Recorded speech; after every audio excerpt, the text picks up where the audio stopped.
The Godfather, Deer Hunter, Raging Bull, Taxi Driver, Goodfellas. I could go on and on. All incredible movies that made Robert De Niro one of the best-known people on the planet and, of course, the legendary actor that he is. He's still making movies, but in recent times, we've seen him bring politics to the fore more. His strong criticism of the president at the Tony Awards was explicit. We all remember it, and Mr. Trump hit back.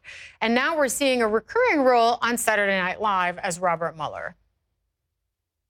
I have something for you. Does it say subpoena or your final report? No. Report? No. It's a picture of my grandson. I've been spending so much more time with him since I don't have to investigate some idiot for treason. Wait, it sounds like you know I used to be president. Oh, I know everything. Everything. Let's bring in the man himself, Robert De Niro, joining me live from New York. Thanks so much for being with us. I think if 2 years ago someone had told me you'll be interviewing Robert De Niro, first of all, I would have been thrilled, full stop. But you'll be interviewing Robert De Niro, who's playing a special prosecutor investigating the sitting president for possible collusion with Russia during a presidential campaign. We just live in a crazy world. Yeah. Yeah. I mean, I never thought in my lifetime, and I've seen a lot in my lifetime, I never thought I was working out with my trainer the other day, and we've seen horrible things over the years, but this is one of the worst that I have ever seen, and that I ever, as I say, ever thought I would see. But it's real. But why are you so vocal about it, though, at this stage in your career? Because you've been very outspoken against the president. I just, I know what kind of person this guy is. He's a New Yorker who I never would want to meet. Never want to meet him, and now he's president. And the reason I wouldn't want to meet him is because of the kind of person he is. As we all know now, there's nothing new. It's just, it's disgraceful, but we'll get past it. It'll be one of those things that'll be like a nightmare that you remember. I'll be with my trainer, we'll be 5 years from now saying, remember all that stuff, how terrible it was? And at least I lived to see the time when this will all pass, like any nightmare.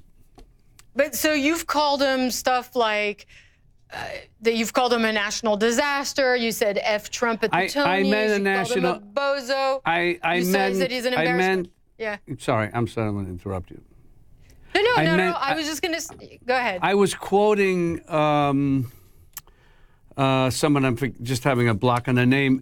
He calling him a national disgrace. Right. Not a national. He is also a national disaster too, but he was a disgrace. It was a disgrace. When I said that, it was before he was elected. Is there? I mean, some people have criticized you even when you use profanity. It was Colin Powell who I quoted.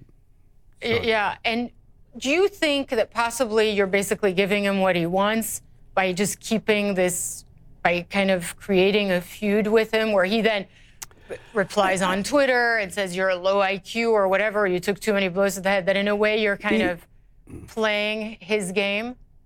No, because even his responses, his retorts, if you will, are inane, and they're kind of stupid. He doesn't say anything that's even witty or smart. So it doesn't bother me. It's ridiculous. But you're playing Mueller on SNL. I watch it every week, and it's whenever you come out on stage, you immediately get this incredible just round of applause. What made you? How did that come about? Playing Mueller on SNL.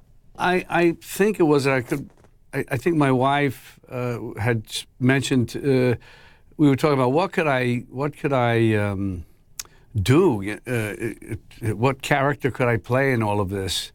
And I think she said, well, what about Mueller? And I called Lauren Michaels. I said, Lauren, what about playing Mueller? I think that's how it happened. Mm-hmm.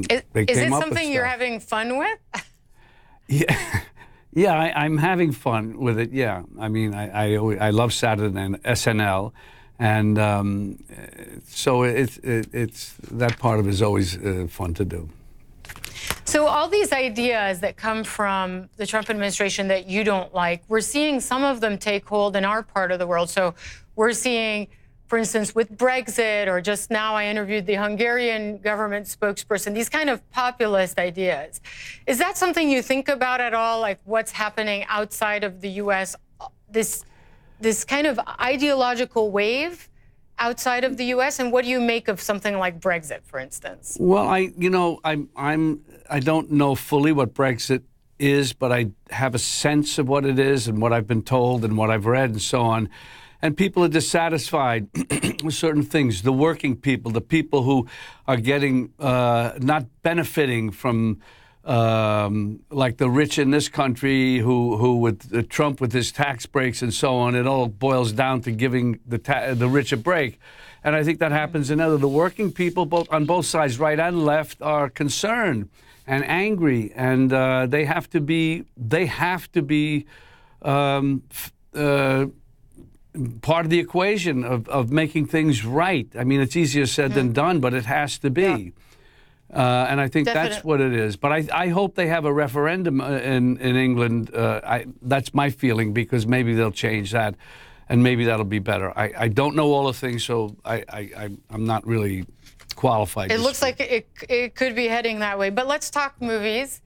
I have to say, for me, this is such a thrill, because when I was a teenager, I saw The Deer Hunter on. I was raised in Paris, and there was a movie theater that showed, you know, older films on the big screen. And really, I think that's sometimes the only way you should be able to watch a movie. So I saw The Deer Hunter. I think I was 17 or 18 years old, and I can say with confidence that it is one of the movies to this day that has touched me the most. And when I cannot believe that I'm speaking to you now, actually, the actor that touched me and moved me so much, you're collaborating, and this was not a Scorsese movie, obviously, but you're collaborating with Martin Scorsese, and Al Pacino is co-starring with you in a movie called The Irishman, and that's coming out next year. Can you talk to us about that? This will be your 9th collaboration with Martin Scorsese? Yeah, it started about over 11 years ago with a book called I Heard You Paint Houses, which is really what the title will be. Everyone refers to it as Irishman, but that's the title. And I think that Marty wants to use that title, which I like better, really, though The Irishman's a good title. And it took many years. We were about to do another project of the same kind of subject, and then it was a genre about a hitman, but a more popular kind of story, not really specific. This is a much more specific. It's very specific about the Jimmy Hoffa's killing and so on. So Al Pacino plays Hoffa. Joe Pesci plays a character named Russell Buffalino, who was a big part of all of this, and the three of us are very close as friends, and I don't want to give it away, I suppose, but anyway, then you'll see. Is that okay, what I said? No, absolutely. But I'm interested also in kind of how Netflix and these streaming platforms are kind of like the new, it's the new platform for some of the best TV and movie making out there, which is a very new development. I mean, what do you make of that development? Because TV series, I don't know if it's something you'd be interested in doing.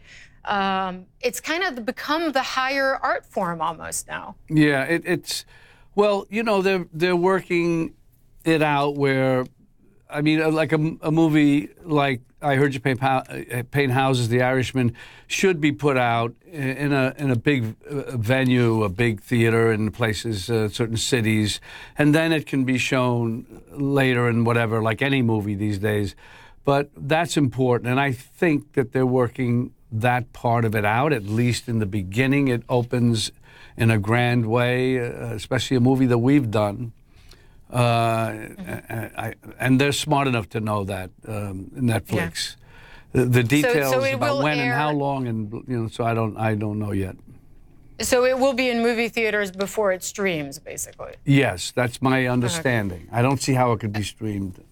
Would you be interested in doing kind of a TV series now, and we're seeing these huge celebrities and big-time movie actors doing television now. Well, many things in television are better, better quality and so on. And I'm working on something with David O. Russell. We were working on something, but because of the whole Amazon Weinstein Company thing, that got kind of put aside. But we have another big project that we're working on, and it'll be, again, a Netflix project. And maybe it will be open in theaters if it feels that's the way it should be first presented. They could do that. I don't know yet.